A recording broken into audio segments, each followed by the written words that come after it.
Hey everyone, it's me Bhagyashri, and today I'm going to be reading a story. If you enjoy listening to stories, please मेरे channel को like कीजिए, subscribe कीजिए and share कीजिए. So I am starting with October junction. Let's start. 10 October 2010 अगले दिन सुदीप अपने programme के हिसाब से सारनाथ घूमा. वह बनारस क्यों आया था, इसकी सही वजह यह थी कि वो आजकल अपने बिजनेस को आगे बढ़ाने को लेकर बहुत पैनिक करने लगा था.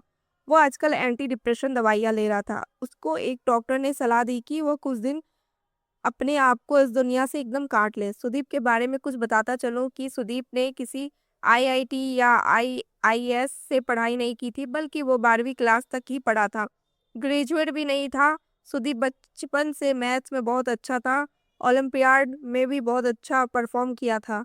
उसको मैथ्स के नंबर ऐसे समझ आते थे जैसे कि नंबर ना होकर लोग हो जिनकी शक्ल वह पहचानता हो. सुदीप को अखबार में आने वाले कंपनी के शेयर प्राइजेस याद हो जाते थे. वह शेयर वाले पन्ने को घंटों पढ़ता था. धीरे धीरे इसका शेयर में इतना इंटरेस्ट बढ़ गया कि दलाल स्ट्रीट नाम की मैगजीन लखनऊ में सबसे पहले खरीद कर पढ़ लेता था. जितना भी कुछ ऑनलाइन मिलता वह सब कुछ पढ़ जाता. वह शेयर मार्केट के में बिना पैसे लगाए भी इसको गेम की तरह खेलता कि अगर उसने इतने पैसे लगाए होते तो कितने हो जाते. उसने अपने दोस्तों से पैसे उधार लेकर मार्केट में पैसे लगाना शुरू किया. वह धीरे धीरे इस खेल का बड़ा खिलाड़ी हो गया. 12th के बाद 2 साल तक वह आईआईटी जेईई की तैयारी का बहाना बनाकर शेयर में खेलता रहा. उसने यह सब इतना चुपचाप किया कि घर पर किसी को पता नहीं चला. और उन 2 सालों में एक ऐसा पॉइंट आया कि उसको लगा कि किसी भी कॉलेज जाकर वो अपना टाइम बर्बाद करेगा. वो आगे पढ़ाई करके अपना टाइम वेस्ट नहीं करना चाहता था. जैसे ही यह बात उसने अपने घर पर रखी, उसके पापा ने उससे बात करना बंद कर दिया. सुदीप को शेयर का इतना चस्का था कि उसको लगा कि लखनऊ में रहकर वो आगे नहीं बढ़ पाएगा. वह घर वालों को नाराज छोड़कर मुंबई पहुंच गया. जिस समय उसके दोस्त कुछ लाख रुपए के सालाना पैकेज की नौकरी के इंटरव्यू दे रहे थे, उस समय तक सुदीप कई कंपनियों में शेयर इन्वेस्ट करके करोड़ों रुपए कमा चुका था. उसने जो कुछ भी बनाया था उसके लिए दिन रात कोई मेहनत नहीं की थी. एक समय के बाद वह शेयर मार्केट में पैसे से भी बोर हो गया था. वह अपना सारा ध्यान कहीं एक जगह लगाना चाहता था.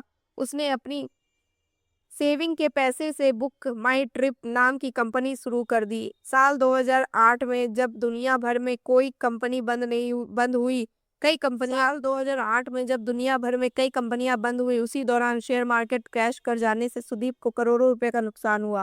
उसने ज्यादातर पैसे ऐसी कंपनियों में लगाया था जो क्रैश में बिल्कुल बंद होने के कगार पर चली गई थी. ले देकर बुक माई ट्रिप नाम की कंपनी में उसका मन लगता था, इसलिए अभी बस उसी पर फोकस कर रहा था. अगर वो यह एक कंपनी को अलग अगले 2-3 साल चला ले गया तो वह अपने नुकसान की भरपाई कर पाएगा. उसको पहले से दिखता था कि पूरी दुनिया और हिंदुस्तान में लोगों का ट्रैवल को लेकर उत्साह बढ़ने वाला है. आने वाले कल में लोग साल भर पैसे इसलिए बचाएंगे कि वो खूब घूम पाए. खैर, ये तो हुआ सुदीप के बारे में. अब कहानी पर लौटते हैं. अपने होटल का नंबर देने के बाद सुदीप को थोड़ी बहुत उम्मीद थी कि शायद चित्रा का कॉल आएगा. वह चित्रा के रोने की वजह जानना चाहता था, इसलिए नहीं कि वह उसकी मदद कर पाए, बल्कि इसलिए कि कम से कम उतनी देर उसका ध्यान कहीं और लगेगा. हम इतनी झूठी जिंदगी जी रहे हैं कि वो हम दूसरों को चुप करवाते हुए अपने आप को भी चुप करवा रहे होते हैं. चुप कराने से जब हम सामने वाले का चुप हो जाता है तो बेचैनी और बढ़ जाती है कि हम खुद कहाँ जाकर रोए और हमें चुप कौन कराएगा. खैर, चित्रा का फोन आया नहीं. सुदीप के शेड्यूल के हिसाब से बनारस में आज उसकी आखिरी शाम थी. वह जाने से पहले किसी आया नहीं. सुदीप के शेड्यूल के हिसाब से बनारस में आज उसकी आखिरी शाम थी. वह जाने से पहले फिर से 80 घाट पर पहुंचा. पिज़्ज़ेरिया कैफे में उसने नींबू शहद वाल पानी ऑर्डर किया और बैठकर घाट की तरफ होती हलचल में खोने लगा. जब थोड़ी देर में घाट से ध्यान हटाकर उसने कैफे के अंदर देखा तो चित्रा सामने वाले टेबल पर दिखी.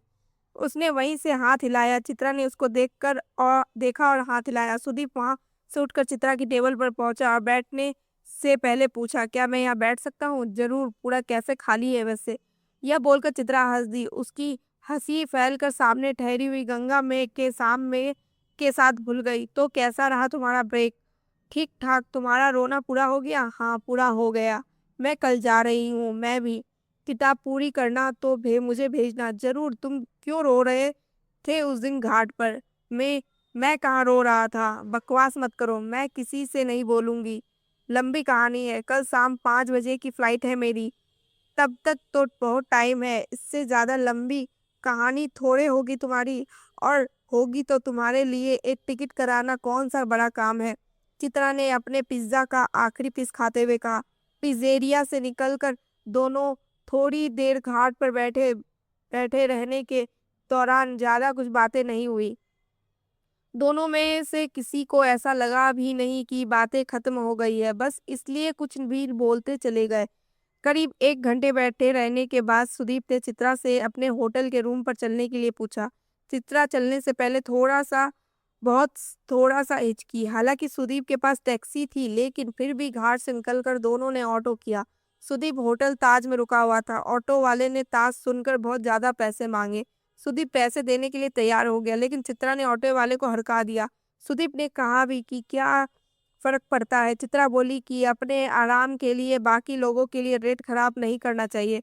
सुदीप यह सुनकर याद करने लगा कि अभी तक की ज़िंदगी में उसने कभी मोल-भाव ही नहीं किया है।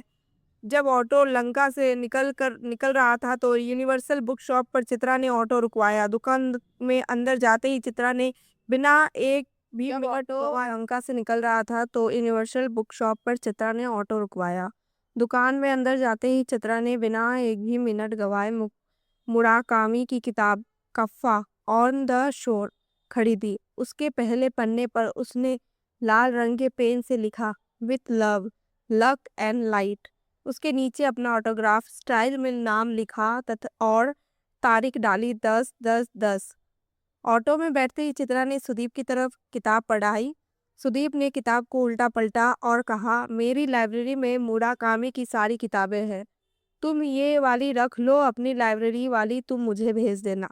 यह कहते हुए चित्रा ने किताब का पहला पन्ना खोलकर सुदीप को दिखाया।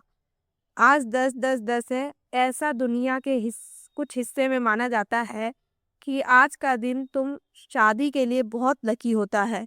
सुदीप ने कहा, तुम मानते हो ये सब? चित्रा ने किताब बंद करके सुदीप के हाथों में थमाते हुए कहा, मेरी तो शादी हो चुकी है। पहले पता होता तो आज के दिन ही शादी करती। चित्रा ने ऑटो वाले को चलने के लिए इशारा करते हुए कहा। सुदीप को शादी वाली बात से जितना चौंकना चाहिए था, उससे भी थोड़ा सा कम चौंका। यहाँ पर चित्रा के बारे में यह बताना जरूरी होता है कि चित्रा ने आधी बात ही बताई सुदीप को कि वह उसकी शादी हो चुकी है।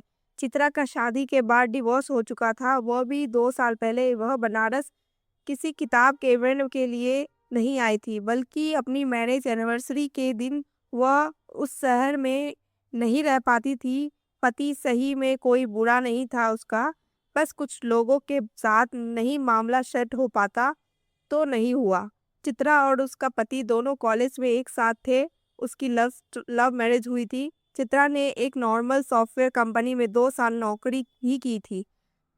अब वैसे भी दुनिया में डिवोर्स होना कोई ऐसी बड़ी बात नहीं है। डिवोर्स ना होना ज़्यादा बड़ी बात है।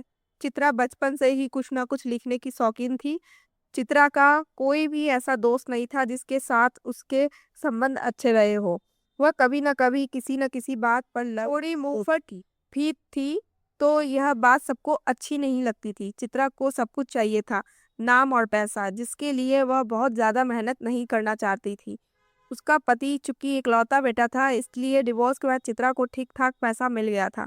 लेकिन पैसा इतना नहीं था कि चित्रा अपनी पूरी ज़िंदगी काट सके। वह सोचती थी कि किताब लिखकर वह अमीर बन जाएगी और पैसे भी कमा लेगी। 2 साल से अपनी किताब पूरी ना कर पाने की वजह से वह ज़िंदगी में ठीक-ठाक फ्रस्ट्रेट थी। खैर, चित्रा के बारे में जान लेने के बाद अब हम ऑटो पे लौटते हैं, जहाँ चित्रा और सुदीप होटल की तरफ जा रहे हैं। वे ताज में रूम में जाएंगे या रेस्टोरेंट में देखते हैं, लेकिन उससे पहले ऑटो वाले ने मनोज तिवारी का गाना बदलकर लग जा गले कि फिर ये हंसी रात हो ना हो चला दिया। गाना बदलते ही ऑटो के अंदर का माहौल भी बदल गया। चित्रा को पता था कि होटल रूम में जा रही है। चित्रा ने सुदीप से पूछा, क्या पीते हो तुम? मैंने पीना बंद किया हुआ है, एलर्जी होती है। तुम क्या पीती हो? विस्की, लेकिन कभी कभार, जब बहुत खुश होती हूँ या बहुत दुखी। ऐसे केवल पीने के लिए नहीं पीती।